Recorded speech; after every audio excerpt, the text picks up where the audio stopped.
Welcome everyone to another Sales Hacker webinar. That was my best Scott Barker impression. But I'm Sam, I'm a content producer here at Outreach. And today's topic is about ramping SDRs quickly, effectively. We'll be talking about how to use interactive training and support them through the entire onboarding process. Not just fire hosing them with tons of information on week one, expecting them to be able to recall it and use it.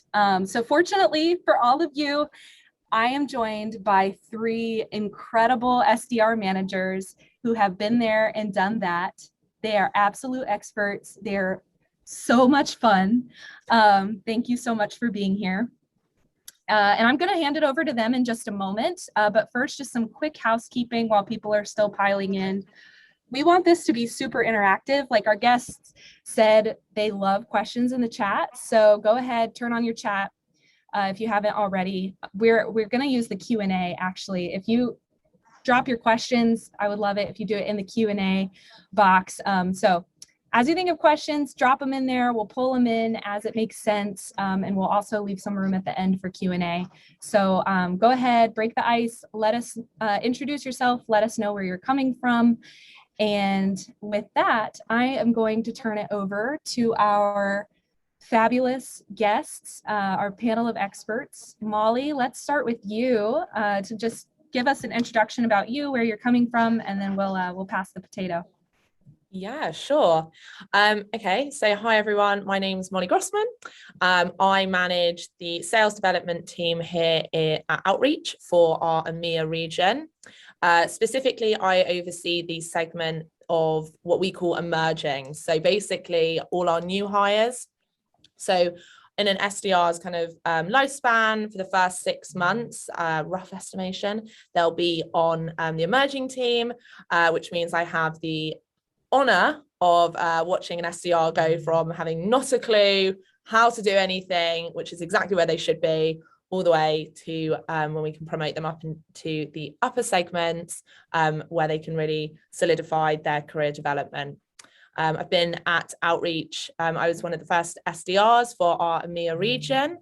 I joined back in 2019. So I've been an Outreach SDR, and now an Outreach manager.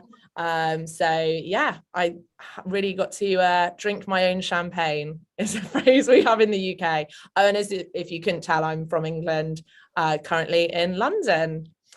And I will pass it over. Champagne sounds better than Kool-Aid. I know, we've just taken it up a notch. We've made it more European. It's probably because you guys are ahead in time. Yeah, we don't drink. I didn't know what Kool-Aid was for such a long time when I was like in the US, and I still have you had it? Have you ever had Kool-Aid, Molly? No, I've never had Kool-Aid. But I've had champagne, so I think I've picked the better out of the two. 1000%. Don't bother. That might be the hottest opinion of today. Okay, so Sam, you're gonna Yes. Send me some Kool-Aid, yeah? Yeah. Yes. Okay, Absolutely. all right.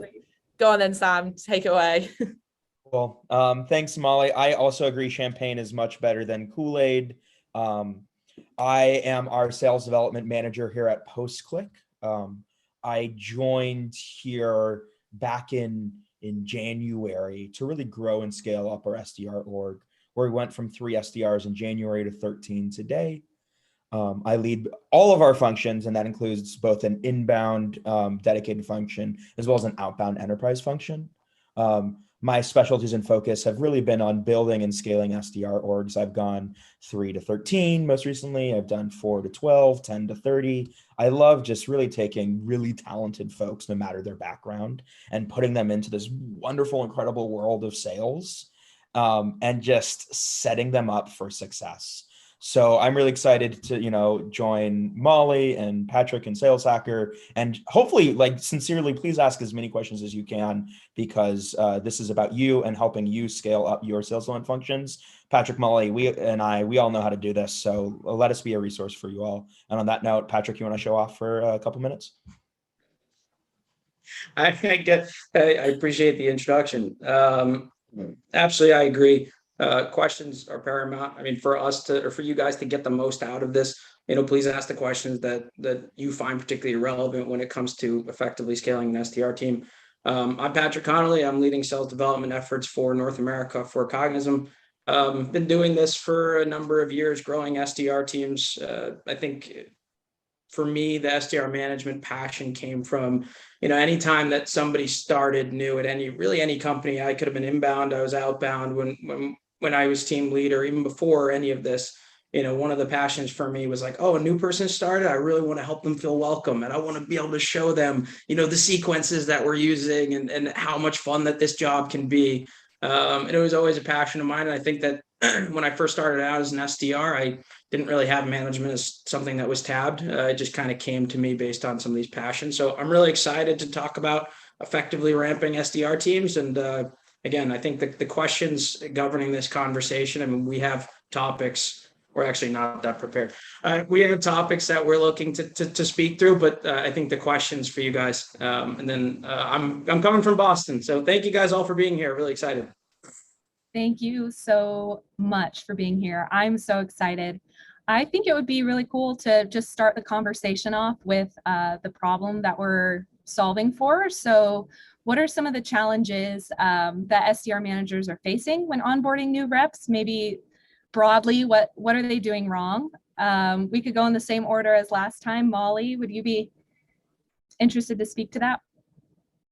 Yeah, sure. So if I understood, the question is what's the biggest mistake that someone can make or does make? Yeah. I would say the biggest mistake that someone can make, I think it starts from like the idea of what an SDR function does. Probably I would view it quite holistically. So if you're going into this thinking that your SDRs are there to book meetings and are there to just hammer phones and are essentially a very well paid call center, then I think it's gonna be quite an uphill battle. Whereas I think that those leaders that see the SDR org as pipeline and opportunity generators, which sounds like a very small shift, but it's a mental shift. It trickles down, it's top down, and it's going to bleed into the culture and kind of the standard and how you're setting your team up for success. So I think that small but really important kind of language is something that when I'm speaking to SDR managers, we see, it's kind of like, do they value the SDR team? Do they get how important and how integral the role is? Do they get that these SDRs are bringing in opportunities literally from thin air? And I manage both an inbound and an outbound SDR team, but the grit that's needed to get an opportunity from nowhere, to strike up a conversation normally with an absolute stranger. And not only that, but they are an amazing pool of talent for then the rest of that company to take from, I think is sometimes taken for granted. And you see that in like high turnover rates. And that can really make or break someone's career, if they have a bad experience as an SDR because they weren't, valued. It might sound a bit holistic, but it can impact someone, and you've got them right. Often you've got them right at the beginning of their sales career. So that's kind of my 2 cents on that. I love that. Sam, Patrick, is there anything that you would add there? Agree or disagree?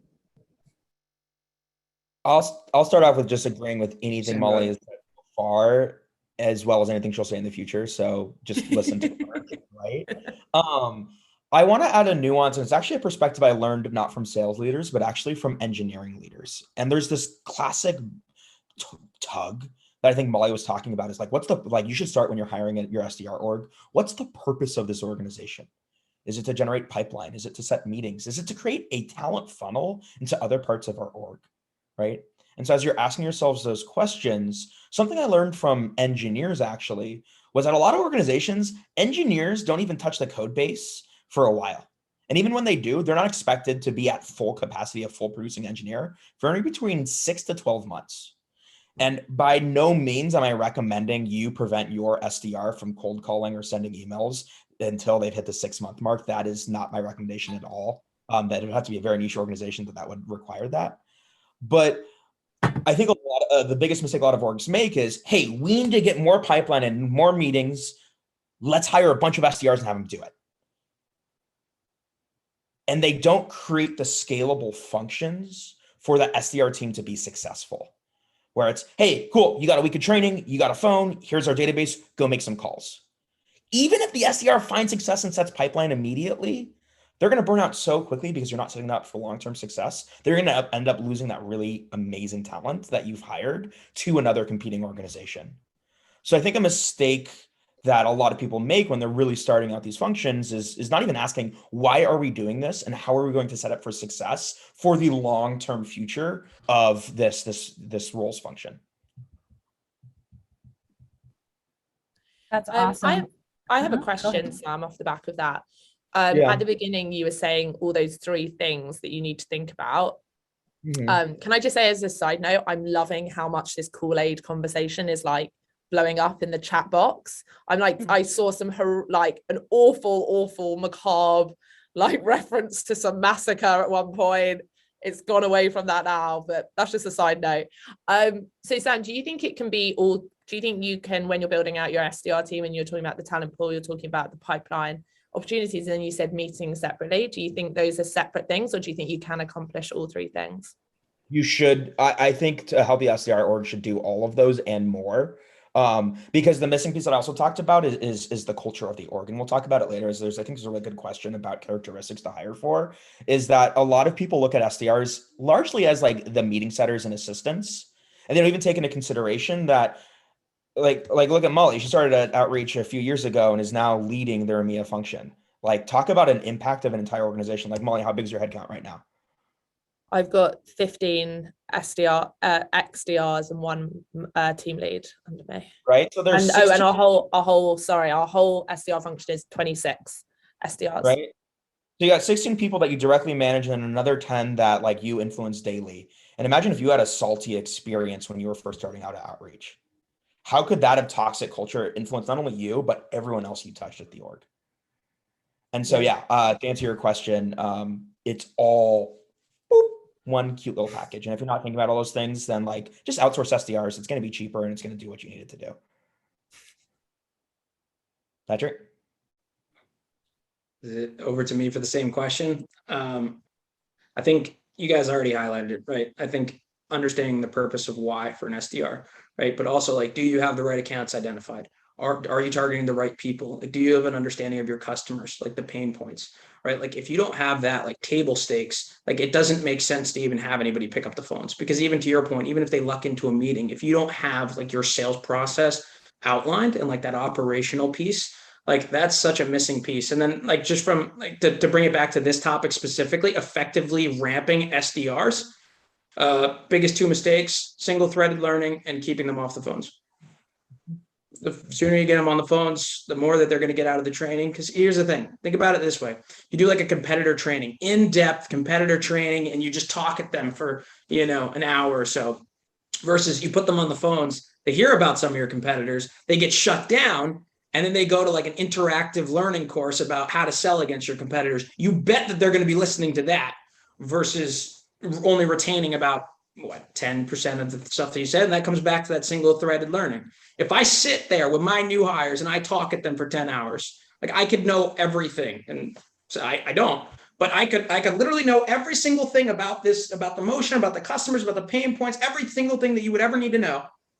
And I could tell them and I could be like, nice, I nailed that. And you know what? I didn't, because they didn't retain any of it, because they're still like, wait, what did he mean by MQL? Or like literally. So I think, having a lot of different pieces, right? So like you come in your first day, you have, a lot of different pieces thrown at you, right? Maybe you read something, maybe you listen to something, maybe you take a quiz on something, you meet a couple people, you do a shadow, you do a role play. It's really important to switch up those types of learnings and putting them on the phones early. But I couldn't agree more with what Sam and Molly are saying. Is like, have a reason to go to market with an SDR team. Like, what are you trying to accomplish? Just putting people on the phones and expecting things to work out. It often doesn't. Patrick, I know that there's some questions. I just saw one pop up. It said for Patrick. I can address that, or if we want to take it from the top. I don't know how these things.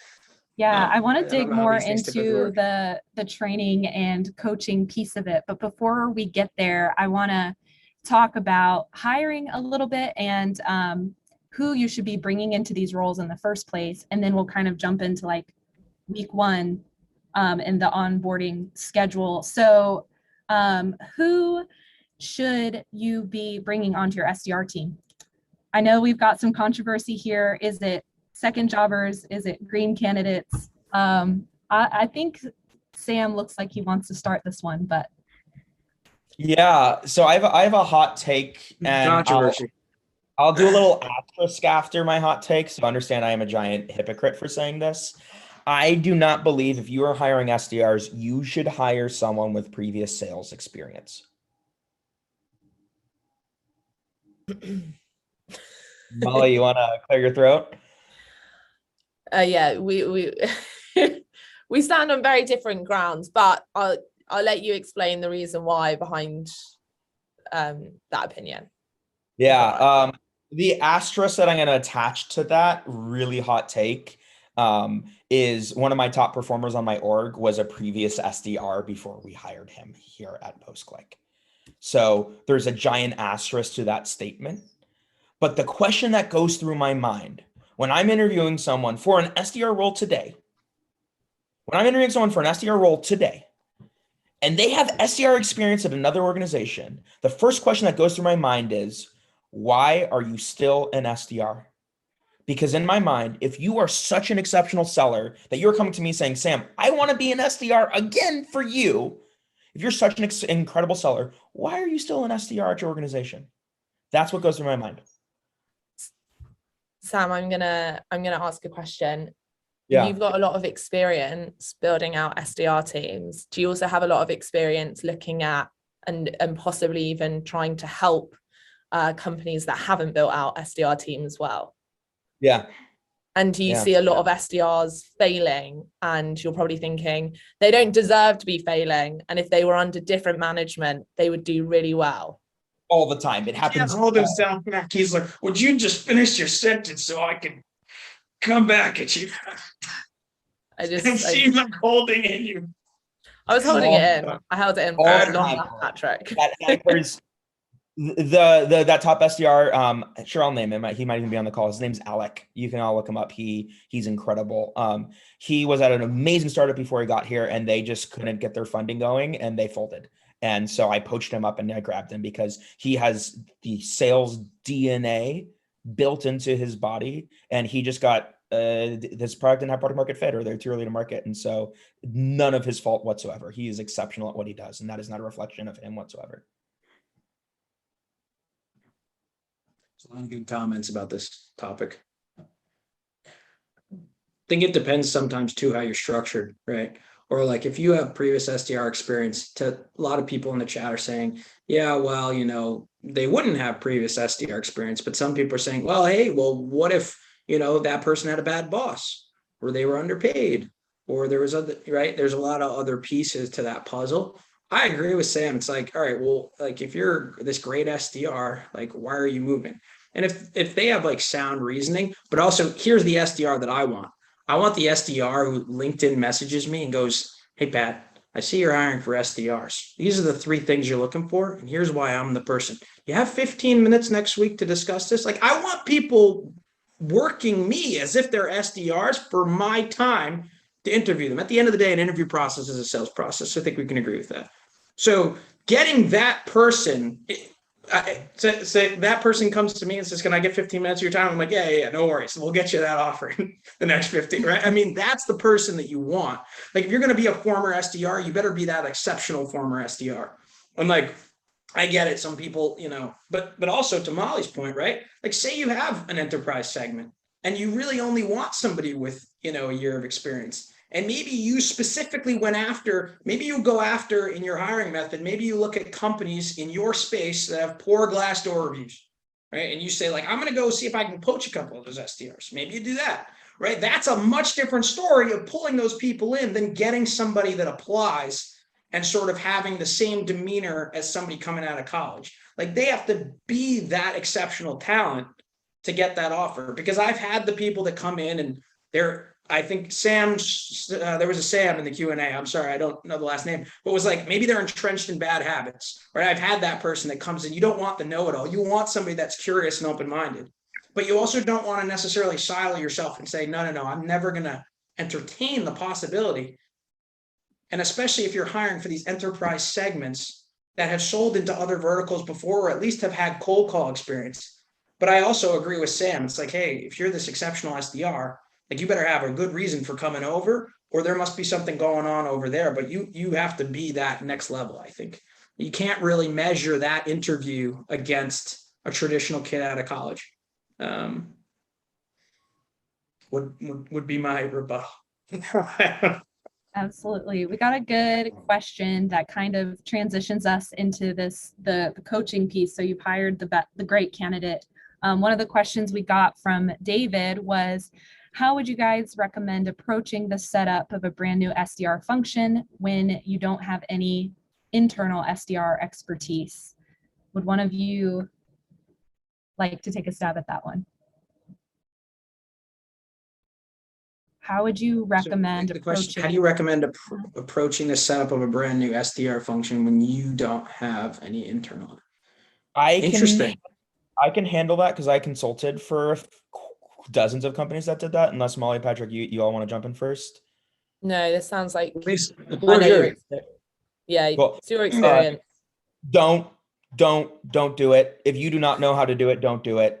Hire someone, either hire a consultant. There's amazing sales hacker partners with so many amazing consultants. Hire an organization that specializes in this. Hire an SDR leader. There are so many talented SDR leaders who want the chance to become millionaires and aren't given the chance at their organization because they don't have significant equity. So if you find that talent and you go to them and say, hey, look, I need you. I can't offer you a sexy management role. I can't offer you a giant base. And I'm going to need you to pick up the phones for a bit. But I'm going to give you a ton of equity in the company. And I'm going to make you like basically one of the co-founders of this organization because you're scaling up this function for me.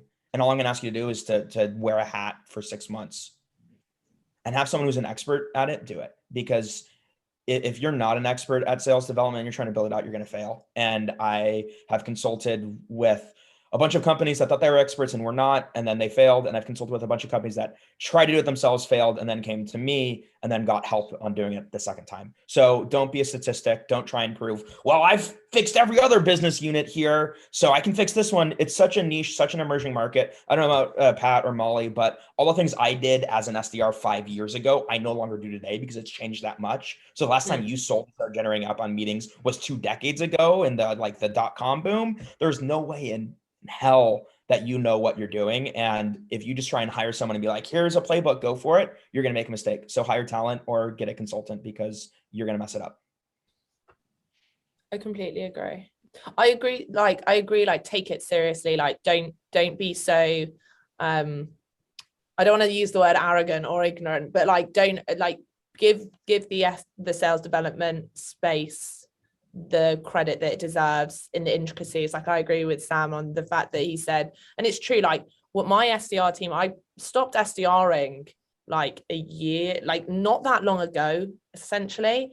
And even now when I'm like jumping in with my team, like, oh, sure, like I'll get on the phones with my team or I'll start prospecting with my team, like as like a spiff, I'm like, hi, can you just like teach me about this new thing that you guys are doing? Because it moves so fast. And I'm like, tell me about video prospecting. Tell me about voice notes on LinkedIn. I didn't know you could do that. Like there I am downloading it onto my phone. Like, yeah, you got to be willing to admit and willing to be taught about the space. So I agree with Sam. So let's take it as if that person doesn't have the ability to hire a consultant or hire this person themselves. I think that should be the first thing is look at some of the immensely talented SDR leaders out there. I think a lot can come from just like asking people for their time. I remember when I was first an SDR manager, I literally just crafted a LinkedIn message and I sent it to your Sam Nelson's and I forget exactly who ran the HubSpot SDR team at the time, but there was a bunch of companies that I knew that I admired. And I literally was like, hey, I'm Patrick. I'm about to be the brand new SDR manager. and I have no idea what I'm doing. Could I like grab a couple minutes of your time and you could walk me through? And from just like, I remember my conversation with Sam and my conversation with, you know, a number of these people, was like, I would learn different tenets of the SDR motion. And I think just like, you know, table stake stuff, again, you need to understand your accounts, the contacts that you want to go after at those accounts, the pain points of those individuals. You need to have like those sequences set up. And then to what we're talking about today is you have to have a system that you can place those people in that they can be successful. I don't think it's necessary. Like, I this is not the first idea. Like, if you can, I think you explore some of the people that have done it before. I think there's no substitute for experience.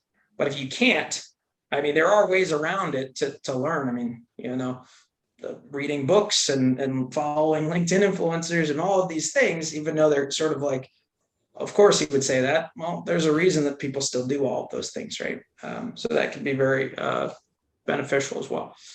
And there's but good luck.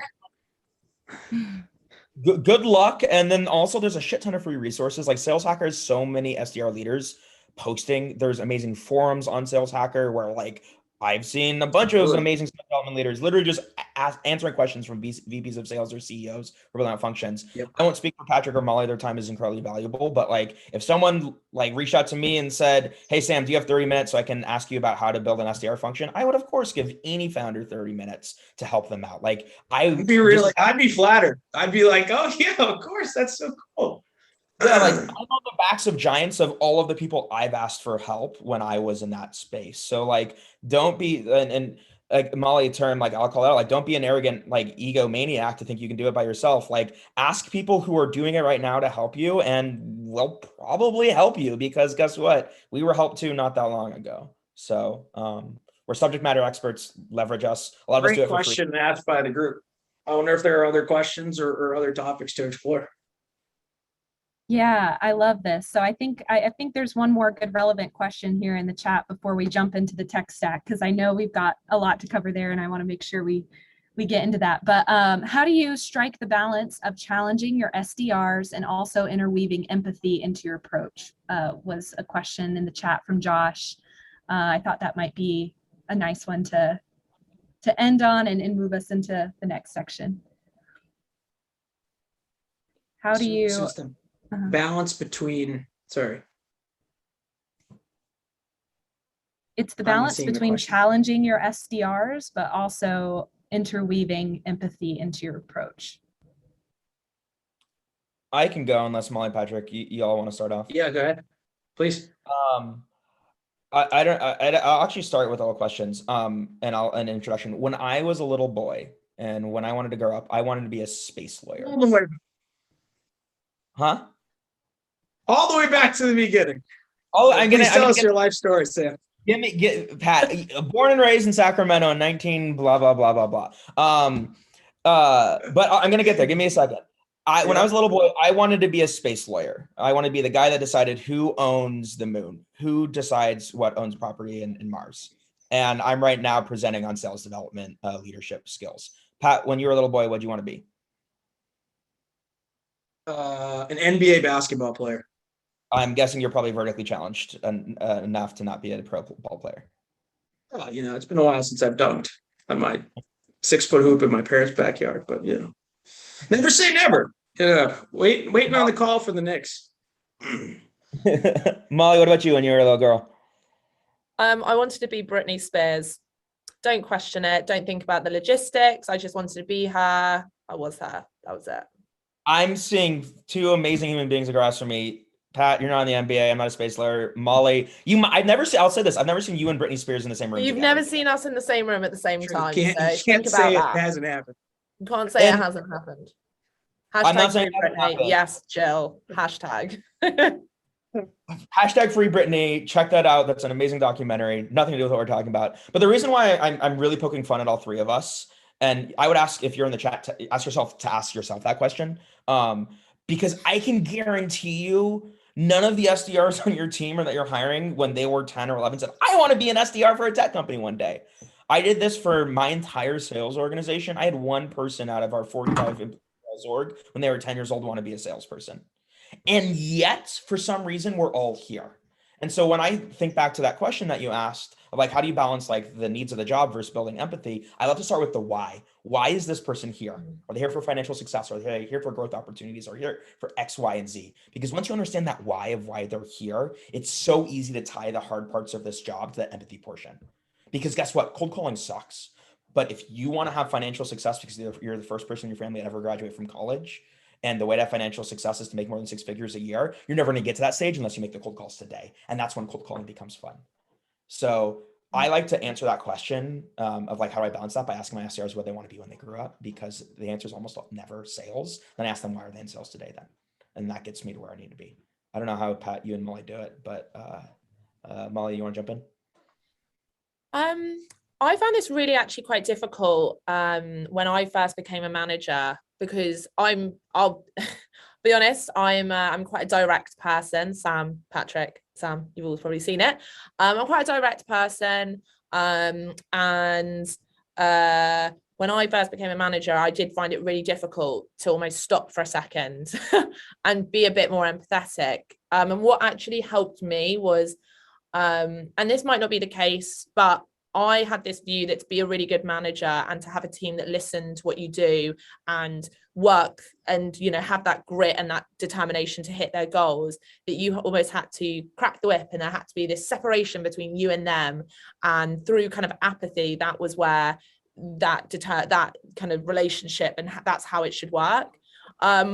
Which is weird because no one at Outreach has ever treated me like that, but that's how I viewed it. And I read a book. When Patrick was saying about the resources, I love reading books. So I've read a ton of sales management books, and one of them was called The Trust Triangle.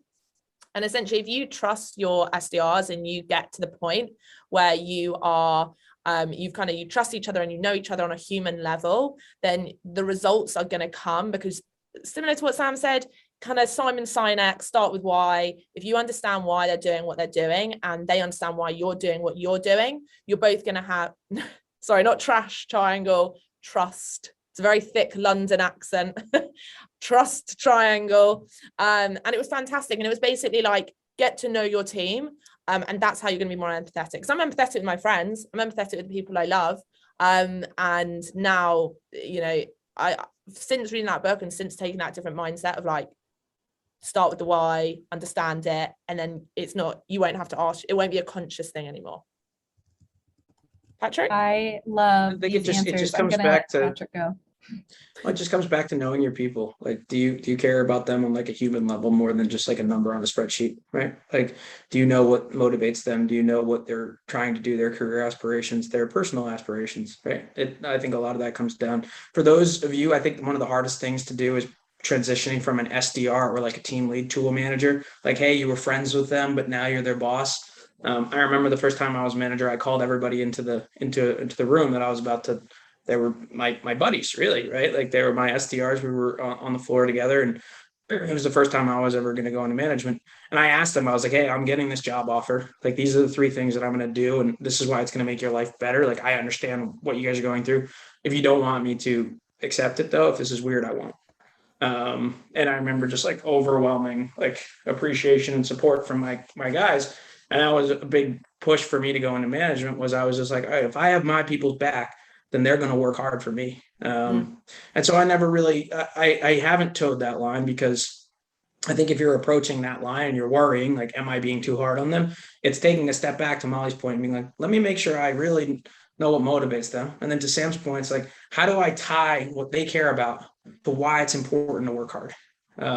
And if you can do that, and you can help them understand that working hard and achieving the business targets that are required is going to help them in their aspirations, that's the sweet spot. That's the balance. I love this. Understanding where people are coming from, building a relationship, trusting them, having their back. I love this. So I want to switch a little bit to talking about how to set them up successfully with the best tools in their tool stack. And we've gotten some questions even in the chat about that. I want to start out though, because Sam shared a pretty controversial statement yesterday, which was that he doesn't believe in tech stacks. So I'll start there, but then we can get into some of the specific questions about the tech stack. Sam. This is gonna be so much fun as Molly's drinking from her beautiful Outreach mug. Shout out Outreach. Outreach is amazing. We use it here as I'm about to decry every single tool. Sam, can I use a prop to demonstrate my point? Absolutely. Does anyone recognize, oh, you can't really see it. Does anyone recognize what, I'm gonna turn off my background. Recognize what this is? It's a hammer. Is it a hammer? It's a hammer. Oh my God, it's a hammer. Okay. What are a hammer? Thank you, Liz. What are the two main ways to use a hammer? I've never picked up a hammer in my life. Oh, Molly, we are gonna do like home improvement London, and when you move next, I'm gonna come out. I'm gonna bring champagne and Kool-Aid, and we're gonna have Sam, get back to the hammer metaphor. I can use a hammer like this to hammer in a nail. Use a hammer like this to pull out the nail, right? But why can't I use a hammer like this? Why can't I use a hammer like this? Why can't I use a hammer like this? Right? Think about it. This is such a simple tool that even though Molly's used it, she can recognize it. Look how simple of a tool this is. And I can use this incorrectly so many different ways. And now think about all the amazing tools that we're going to be talking about very shortly, like Cognism and Outreach. Definitely check both of those out afterwards. And think about how complex those tools are. And they're not a hammer. And I could spend 30 minutes talking to you about how I could incorrectly use a hammer. Well, I could spend an entire year showing you how to incorrectly use Outreach and Cognism. And I think a mistake a lot of organizations make is they spend so much time focusing on the tools. And Pat, Molly, I'll ask you this question, but it's a rhetorical one, because like a majority of the customers that churn from Postclick are customers that use our tools incorrectly, right? And so when I think about selling, I want to first focus on, do we have the selling fundamentals down? Because if we start layering tools on top of how to sell correctly, incorrectly, then guess what's going to happen? Then we're going to use the hammer like this and like a rowing function, and then we're not going to hammer anything else. So better when you say the hot take, and then we can go back and forth before you explain and actually make a lot of sense.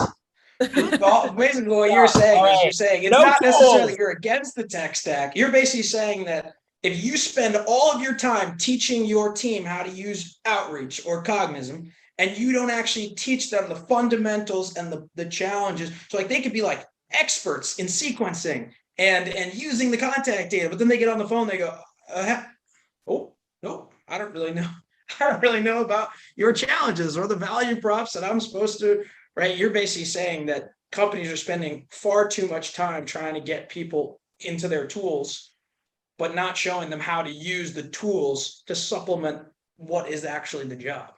Your job isn't to be a tools expert, but it's sort of getting to that, right? Is that? Sure. Yeah, I don't know. I mean, that's more eloquently put than what I said. So, like, don't listen to me. Listen. Don't worry, stop that. You're bringing the controversial topic. I see your side of it. Molly, what you got? You know, when you say it like that, I get it. But for me, like listening to that, and I completely agree. It's the most painful thing ever. Like, and I'm always, like you said before, I always have people reach out who are customers of Outreach or not customers of Outreach, and they say, I want to talk to you about, you know, how we use it, whatever. And I completely agree. If you're not set up correctly, it can be really, it's a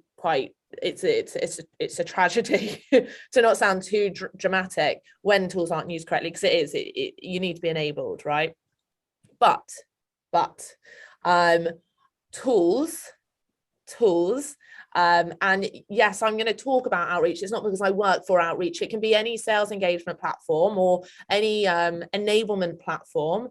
These platforms are there to ensure that when you are onboarding your team, you're onboarding them with the best practices, right? So the reason why I know how to teach my SDRs what value propositions are appealing to our sales leaders is because I rely on the data and analytics from my tools, right? So don't get me wrong, if I was, you know, trying to teach them, am I trying to teach them from a gut? Obviously, this question depends on, have you got any SDRs? Are you starting from scratch? It depends on so many things. But, you know, I rely heavily on data and those reporting, and, you know, all this is great. Oh, you know, Sam, I'm going to teach my team how to be amazing on the phone. Oh, wait, I have no numbers. They can't get through to anyone. And you said yourself, getting excited, but you said yourself that you need to fail fast, right? You need to get on the phone and you need to get over it. You need to bite the bullet. You need to crash and burn. How are they going to do that if they're not set up, right? And that's where a lovely tool like Cognism comes in. With the right tools. With the right tools. So the other thing too, and I think that connecting back, I don't want to cut you off, connecting back to like this webinar, how to ramp and effectively onboard SDRs. I think there's also a tool stack that's outside of your traditional like SDR or maybe some overlap. But, you know, I think one of the most important things is having, you know, a place where they can go to be assigned like a course, right? So you think about like content syndication platforms like your ShowPads, your iSpots, your Legos. We use something called How Now, but a place where you can assign them and be like, hey, instead of me spending all of my time, that's the other piece too. Part of scaling this SDR team effectively is making sure that you don't spend too much time doing things repetitively every single month. Like what can potentially be recorded and transcribed into a video? What are some really important skills, like defining the important skills, maybe having a quiz, but being able to assign all of that in a learning platform. And then I think something like that can allow your reps to listen to cold calls or listen to demos. So I can think about like Gong, you know, okay, well, if you're going to have Gong, don't just have Gong and don't just teach people how to use Gong. Have a library of 50 calls that are assigned in your first 2 weeks that the SDRs are expected to listen to. And you'd be amazed at how much little you have to do by putting in that work to create that library and that ecosystem to allow these reps to be successful from day one. So I think the tech stack for learning, while there is some overlap, it's actually a bit different than what makes an SDR successful, like to go to market with, versus whereas you would use Cognism, outreach, and tools like that. Whereas with the learning piece, and that's what this webinar is specifically for, I think being able to have that course created with that multi-threaded ecosystem of different, again, videos, calls, listening, your role plays, your call blocks, you have that in there too. But there are tech stacks that allow for this ramping to be much smoother and much more effective and timely. I just want to plus one something you said really quick, Pat, and that's around learning, and it's a really cool term I've learned. Agree with me? Yeah, just this once. I think I do a victory lap. It's this idea of asynchronous learning, right? And we use Loom for that all the time. Like I was jamming away last night doing some new inbound processes for my team. And I'm like, I don't want to call these guys at like 6 or 7 at night. What am I going to do? I'm going to just record myself doing this process and I'm going to drop it in a specific Slack channel. And then boom. One, I love it. I get to track. Sorry, I don't know if they're on this. They might be. I get to track whether or not they watch the video, right? Because you can always go back and be like, hey, do you watch the video? Do you do the training I told you to do? You can test them on it, but then you're like, okay, well, how much time am I spending testing it? Or I can just go to the video itself and see, oh, so-and-so watched the video. Great. Now I can know to test them on it. And if they haven't watched the video, hey, make sure you watch that video. And so the value of asynchronous learning, and like what Pat said, is like, he has time to like go ahead and like curate this like library of Gong, so he doesn't sit there and like do 50 sales calls on his own with the team.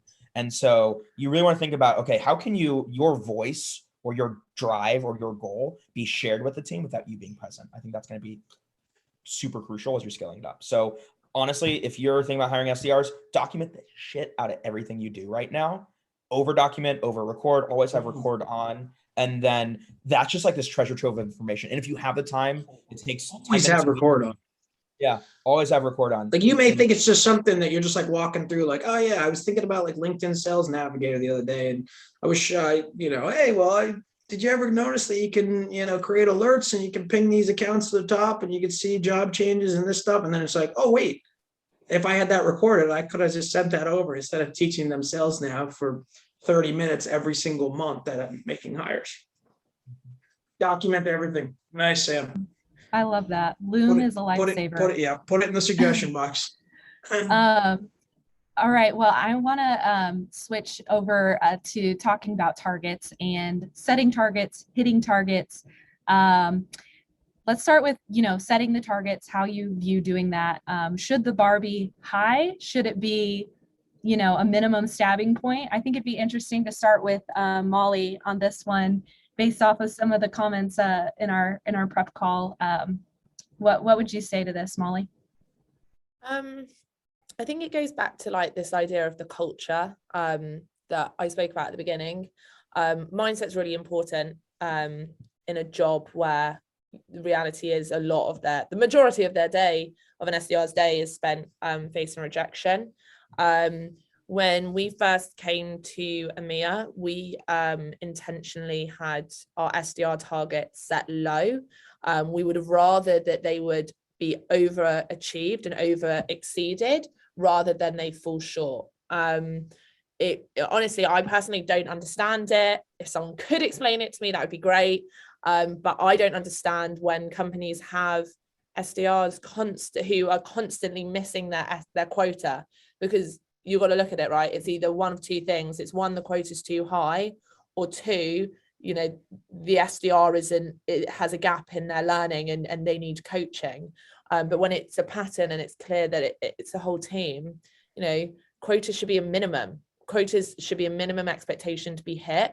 From a management perspective, also, that just is going to help you with your forecasting, rather than it being, well, our team has quoted at XYZ, and they're told that's what their OTE is, but actually they never reach that because that quota is really high. That just creates disillusionment with the SDR, doesn't really make them feel valued. They're not going to get job satisfaction because they're not hitting their quotas. I'm not saying make quotas easy to hit. What I'm saying is that quotas should be a minimum hit. So, and that should be the mentality that you always tell the SDRs. It should be hard to hit, don't get me wrong. It should not be happening, 2 weeks into the month. It should be difficult. But I think when you step back and if your whole team is missing quota, and it's kind of just been accepted as the norm, I think something needs to change, personally. Yes, triple underline every word you said. That can Sam, can you just snippet that out, and that can be a forever answer to how to set quota, because that's going to be more eloquently put than what I'm about to say. But I have two really interesting things to say, just adding on to Molly. One, if you set the SDR quota a little bit lower, yeah, you might overcompensate your SDRs, but look at an organization like Outreach. They just got 200 million in the bank in an amazing, sexy fundraising round. Congratulations. Paying an SDR a few hundred extra bucks to give them that confidence to be successful is a drop in the bucket. And maybe you don't have 200 million in the bank, but still, would you rather have someone be overly successful and confident, or under successful and looking for a new job elsewhere? That's the kind of thought process you should be thinking through. And oh God, my SDRs are on this chat. Oh, well, they can know. We experimented with quota setting at Postclick. Sorry, team, y'all are going to hear this. Guess what? You're experimented on. Last quarter, we intentionally set quotas a little bit higher than we could have to see what would have happened. And we actually saw lower success. This quarter, we intentionally set quotas a little bit lower than we thought was reasonable. And you know what's really interesting? They are overachieving this quarter on last quarter's quota. And the quota is set lower this quarter, right? We reduced the quota from last quarter to this quarter, and they are overproducing this quarter than what they were doing the previous quarter's quota. Think about that. We lowered the goals and they're overproducing. And so I hope that's a really good, if you're okay, well, I want to nickel and dime my sales org. And I'm what the hell, what's wrong with you? But assuming you still don't believe you shouldn't nickel and dime your sales org, use Postclick SDRs as an example, use Molly's amazing snippet as an example. When you set quotas lower, you see overperformance over the targets you actually need. It's a really cool psychological effect. I'm not an expert in it, but it works. I don't really have much to add. I think that there's also the viewpoint of higher level leadership, where you want to look at how many demos do you need, and what's your conversion rate to opportunity, and what's your opportunity what's your win rate, and then sort of doing that back math of okay, well, this is the revenue that the business requires for this quarter, and whether those quotas. So I think KPIs and quotas are a bit different, admittedly, because for me, quotas are determined by what the business requires, and the KPIs are what are the actions that someone needs to take to get there. So I think it's a lot of looking into the data and another piece of that tech stack puzzle, right? You have Salesforce, You know, having the ability to look into like, you know, what are those conversion numbers looking like? And then a lot of the time, that's how you determine headcount too, is doing the back math from that revenue. It comes back to Sam's point, like, what is the reason you're having these SDRs? Is it just so you have this overpaid call center, or is it to develop real pipeline, or is it to get to your business targets that you need from a revenue perspective? I think sometimes, and there was a question that was asked about, like, you know, how like the SDR sometimes don't feel part of the business, right? Like, I think if you can help them understand how critical they are to the actual revenue machine, like there's a lot of sales orgs who will celebrate like a big month and they'll call out the top AEs and this and that.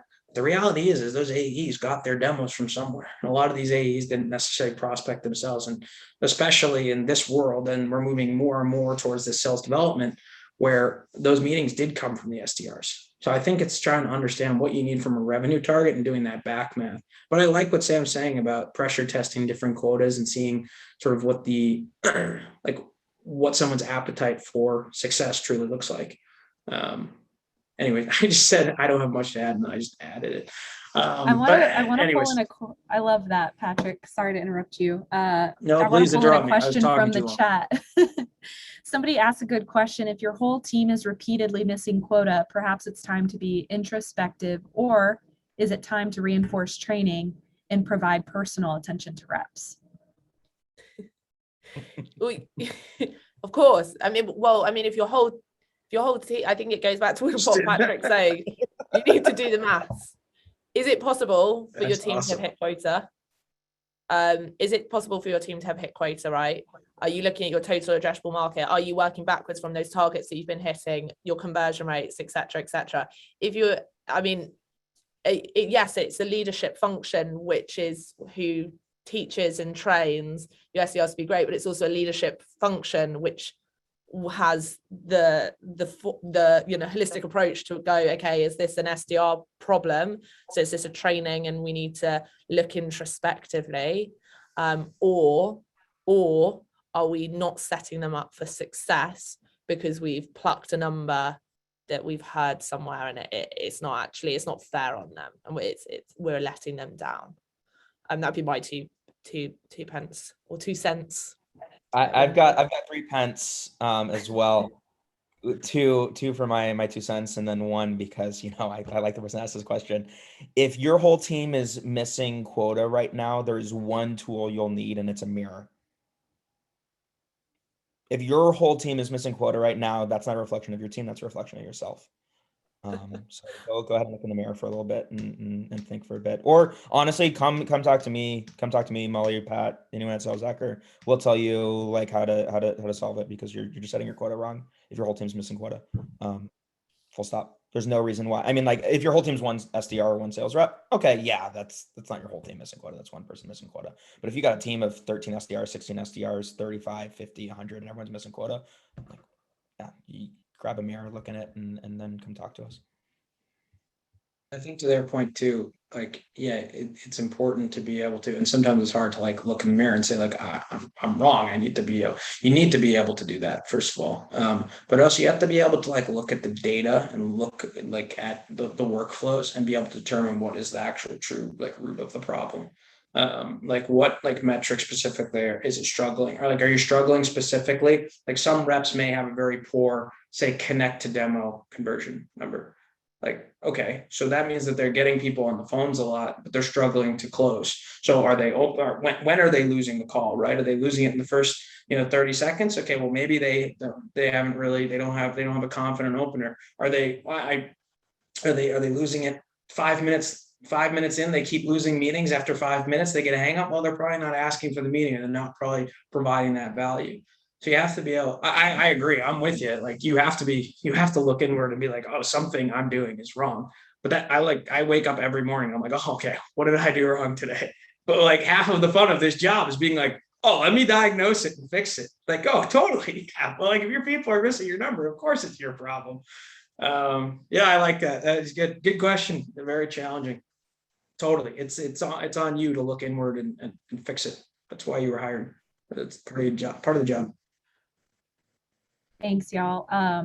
So I've got a culture question for you before, and then if we've got time, we could do some maybe like rapid fire questions from the chat. But looking past week 1 or week 2, what pieces are you putting in place for ongoing training? I know that's a really big piece. Do you set up cascading goals or anything, you know, that makes your reps feel like they're doing meaningful work? How are you looking past week 1 and week 2?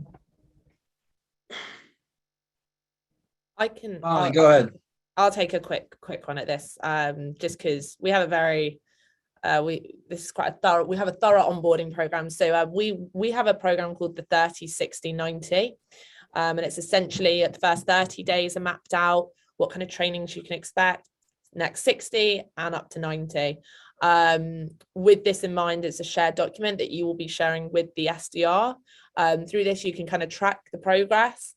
At any point, if they feel like they had that training, but they don't remember that training, they can rate that training out of 10. Do they feel confident on it? And essentially, it's a really easy way to kind of keep track also as a manager, especially if you're like onboarding loads and loads of classes at different times.